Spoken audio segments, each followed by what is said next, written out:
విశ్లేషణ అందించడానికి geo political analyst MG రావు గారు మనతో జాయిన్ అయ్యారు. నమస్తే ఎంజీ రావు గారు.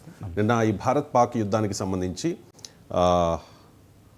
ఫారెన్ సెక్రటరీ విక్రమ్ మిశ్రీ విదేశాంగ శాఖ కమిటీ ముందు ఎన్నో ముఖ్యమైన విషయాలు చెప్పారు ఈ మీటింగ్లో. సో ఆ విషయాల మీద మీ విశ్లేషణ ఏంటి?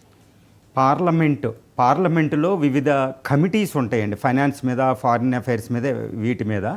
ఈ పార్లమెంటరీ ఎక్స్టర్నల్ అఫైర్స్ కమిటీ అనేది శశి థరూర్ గారి అధ్యక్షతన ఉంది. ఇందులో ఒక 7-8 మంది ఎంపీలు వివిధ పార్టీల నుంచి ఉంటారన్నమాట. ఈ పార్లమెంటరీ కమిటీకి నిన్న ఫారిన్ సెక్రటరీ విక్రమ్ మిశ్రీ గారు అటెండ్ అయ్యి భారత పాకిస్తాన్ల యుద్ధానికి సంబంధించి ఎన్నో విషయాలు పార్లమెంటరీ కమిటీ ముందు చెప్పారు. ఈ పార్లమెంటరీ కమిటీ ముందు చెప్పడము అంటే పార్లమెంటుకి జవాబుదారీగా ప్రభుత్వం ఉంటుంది అని చెప్పడం అనమాట. అంటే భారత పాకిస్తాన్ల యుద్ధానికి సంబంధించి ఎన్నో విషయాలు ఉన్నాయి, నిగూఢంగా ఉన్నాయి, ఎన్నో సీక్రెట్స్ ఉంటాయి, ఎన్నో కొన్ని చెప్పరాని ఉంటాయి. కానీ ఇవన్నీ నిన్న పార్లమెంటుకి అంటే జాతీయానికి మొత్తం ప్రజలందరికీ చెప్పినట్టేనమాట. నిన్న ఈ కమిటీ ముందు ఫారిన్ సెక్రటరీ విదేశాంగ శాఖ ప్రతినిధి విక్రమ్ మిశ్రీ గారు అటెండ్ అవ్వడం అంటే అది చాలా పెద్ద విషయం అండి. ఇప్పుడు వరకే మనకు తెలియని ఎన్నో విషయాలు నిన్న ఈయన ఆ కమిటీ ముందు చెప్పడం జరిగింది. ఈ శశి థరూర్ అధ్యక్షతన ఉన్న దాంట్లో అందులో ఏఐఎంఐఎం ఎంపీ అసదుద్దీన్ ఓవైసీ గారు కూడా ఉన్నారు, ఒకే మమతా బెనర్జీ పార్టీ నుంచి ఉన్నారు, ఇలా అందరూ ఉంటారనమాట. ఈయన చెప్పిన విషయాలు చాలా కొన్ని షాకింగ్ విషయాలు కొన్ని ఉన్నాయన్నమాట. అదేంటంటే ముఖ్యమైన విషయం ఏంటంటే పాకిస్తాను ఈ భారత పాకిస్తాన్ల యుద్ధం జరిగేటప్పుడు మే 7 నుంచి మే 10 4 రోజుల సమయంలో ఎట్టి పరిస్థితులు ఎప్పుడూ కూడా పాకిస్తాన్ తన అణ్వస్త్రాన్ని బయటికి తీయలేదు. No signalling of the nuclear weapon from the Pakistan అనే పదాన్ని ఆయన ఉపయోగించారు. అంటే ఇది షాకింగ్. అంటే మనకి న్యూక్లియర్ బ్లాక్మెయిల్ చేస్తున్నారు కానీ పాకిస్తాన్ న్యూక్లియర్ వెపన్ వేసే ధైర్యం అయితే చేయలేదు. అంటే ఏంటి, భారతదేశం మళ్ళీ ప్రతిస్పందిస్తే న్యూక్లియర్ అటాక్ చేస్తే అసలు పాకిస్తాన్ నామరూపాలు లేకుండా పోతుందని మనం చెబుతున్నాను. నేను చాలాసార్లు డిబేట్లో చెప్పాను. అంటే పాకిస్తాను భారత్ మీద న్యూక్లియర్ అస్త్రం తీసేంత ధైర్యం ఎప్పుడూ చెయ్యదు. ఎందుకంటే మన దగ్గర ట్రయోడ్ ఉంది, సబ్మెరైన్ నుంచి కూడా వేసేస్తాం మనం ఆ ఐఎన్ఎస్ అరిహంత్ నుంచి. కాబట్టి పాకిస్తాన్ నామరూపాలు లేకుండా ఉంటుంది. తర్వాత ఆ పాకిస్తాన్ అణ్వస్త్రం వేసేటప్పుడు మన S-400 ఆగిపోతుంది. ఈ సత్యాన్ని నిన్న విక్రమ్ మిశ్రీ గారు మనకి చెప్పడం జరిగింది. అంటే పాకిస్తాన్ అణుబాంబు తీయలేదు, తీసినా మనం మధ్యలో ఆపేస్తామనే భయం ఉంది, లేకపోతే సర్వనాశనం అవుతాయని భయం. ఇది షాకింగ్ న్యూస్ అండి నిన్న. ఇక రెండోది, రాహుల్ గాంధీ గారు ప్రశ్నిస్తున్నారు ఎన్ని ఎయిర్ క్రాఫ్ట్లు అక్కడ కూలిపోయి అని.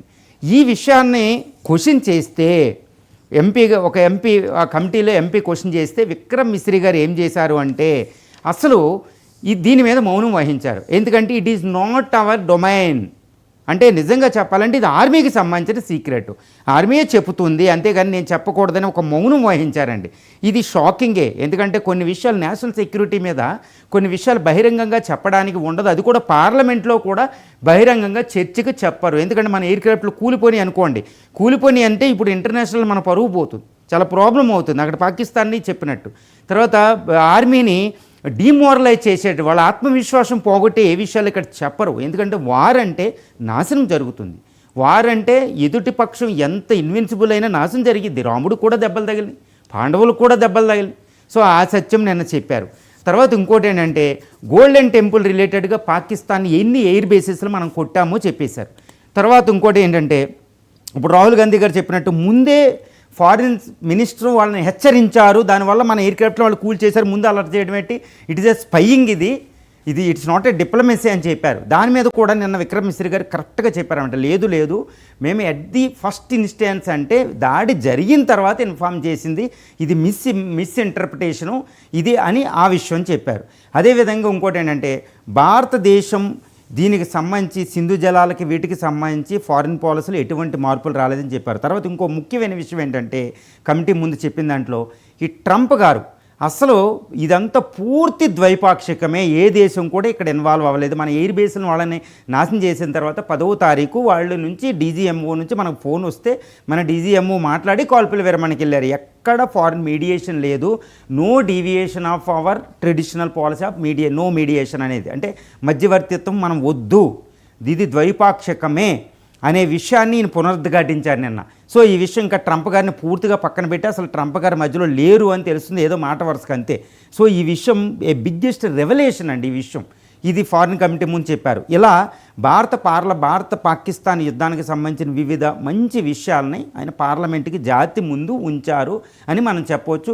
ఈ కమిటీ కూడా ఈయన కూతురు విక్రమ్ మిశ్రీ గారి కూతురికి సంబంధించి సోషల్ మీడియాలో వచ్చిన అన్నిటిని యునానిమస్గా అంటే ఏకాభిప్రాయంతో ఖండించడం కూడా జరిగింది. దీంట్లో శశి థరూర్ గారు ఫారిన్ అంటే కాంగ్రెస్ తరపున ఎంపీ ఫారిన్ కమిటీకి హెడ్, ఆయన ఏం చెప్పారు, మేము సంతోషకరమైన అన్ని సమాధానాలు మేము పొందాం విక్రమ్ మిశ్రీ గారి నుంచి అని చెప్పారు. అంటే ఇట్స్ ఎండ్ అనమాట. ఈ భారత్ పాకిస్తాన్ల యుద్ధంలో చాలా టార్గెట్స్ పెట్టుకుంది పాకిస్తాన్. ముఖ్యంగా